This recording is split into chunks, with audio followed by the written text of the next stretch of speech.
What can the average American do in response to Roe v. Wade being overturned? The ruling essentially says abortion is now something people vote on. So vote, I guess.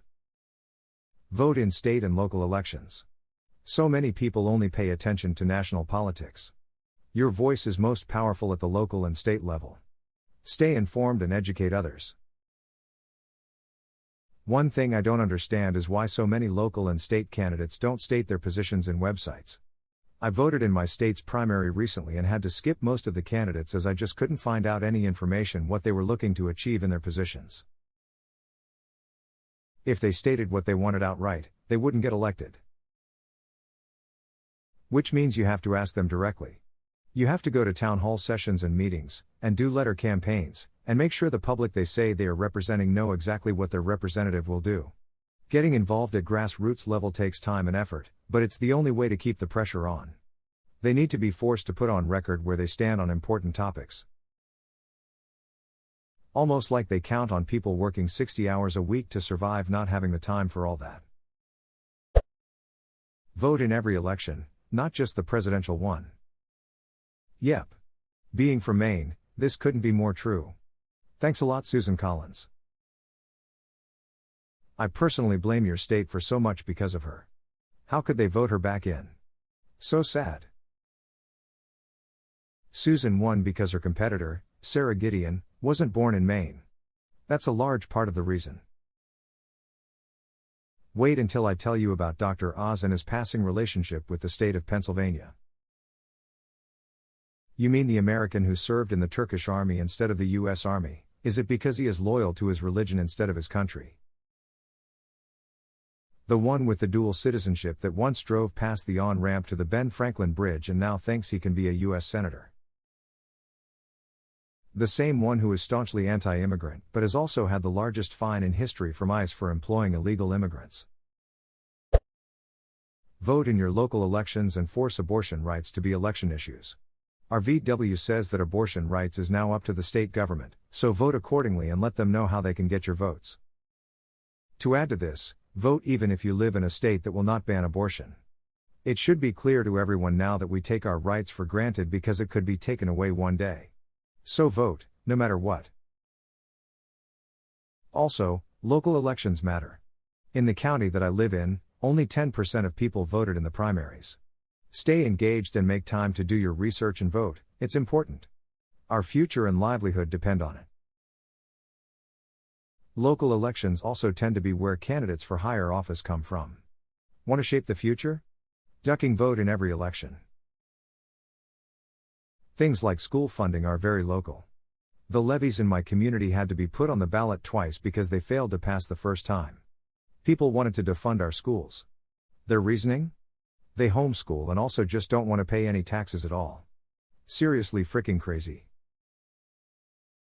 Dude, some yahoo put an op-ed in our paper on not wanting a bond for new schools because he was on a fixed income and his taxes would go up $200 a year, and that meant he couldn't afford to live in the community anymore.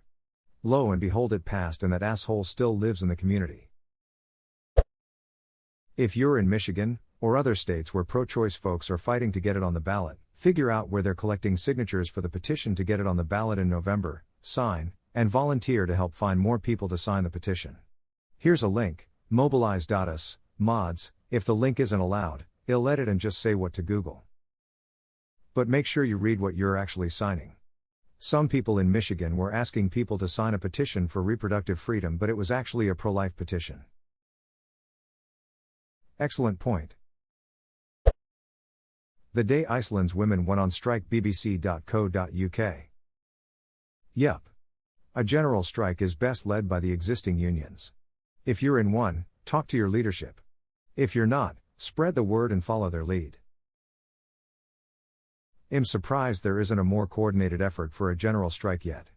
I've seen a few Reddit posts for a strike on Monday, but nothing at a big enough scale that it's broken through to mainstream media, or even social networks like Facebook or Twitter. I wonder if there's any hope of a large-scale strike actually happening? Workers aren't organized enough to safely do a general strike. Many would get fired, and especially with prices rising and a recession beginning, it is too risky for most. Help young women and young men obtain birth control. Pass out condoms.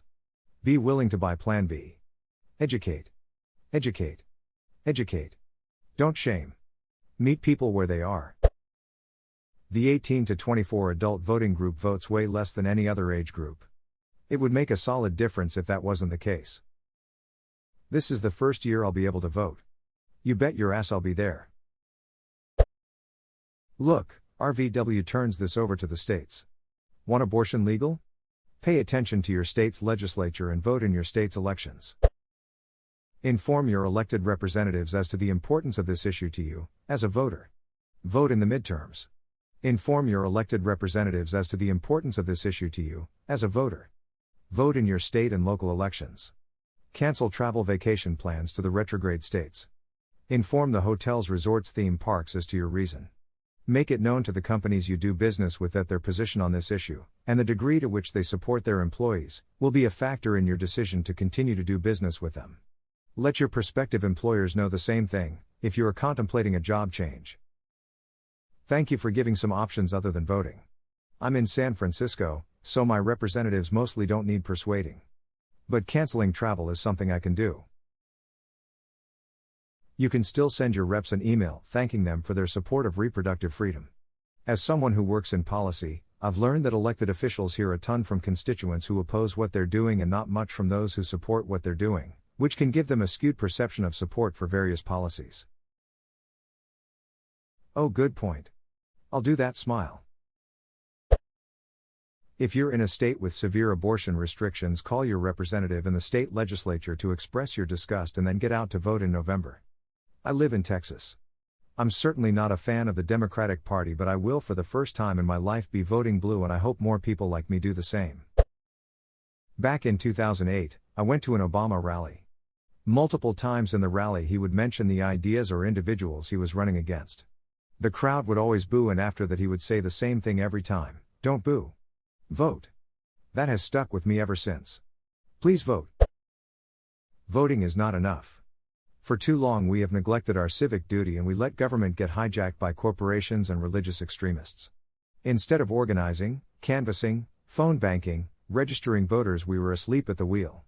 Now the vast riches and resources of the government are not deployed toward healthcare, education, labor rights, infrastructure, child care, or other things clearly in the interest of the electorate. Instead, the electorate is pitted against one another on polarizing wedge issues.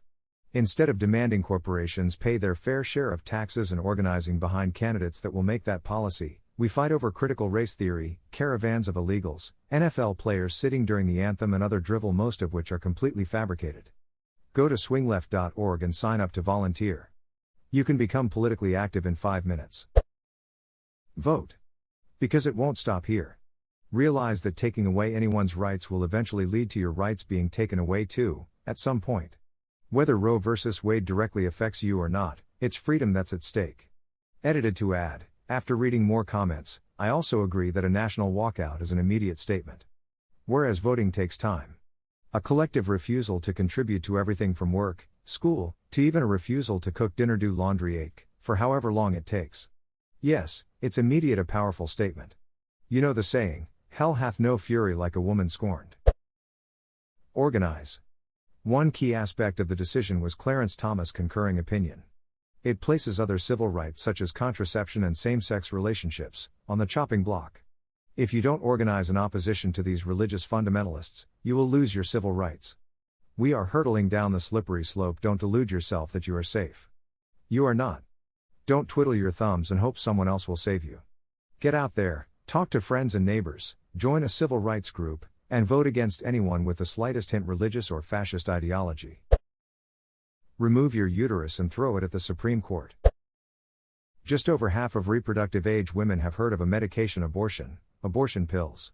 Abortion pills is the common name for using two different medicines to end a pregnancy, mifepristone and misoprostol. This past December, the FDA removed the restriction that had prevented these pills from being mailed to patients.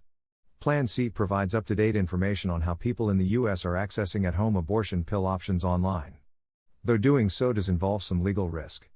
Aid Access strives to improve the health status and human rights of women who do not have the possibility of accessing local abortion services. Just 39% of people ages 18 to 29 showed up to vote in 2016. A Republican won. That number jumped to 50% in 2020. A Democrat won. We cannot afford to stay home again. We must turn this anger into action in November, when we have congressional midterm elections. Pass it on.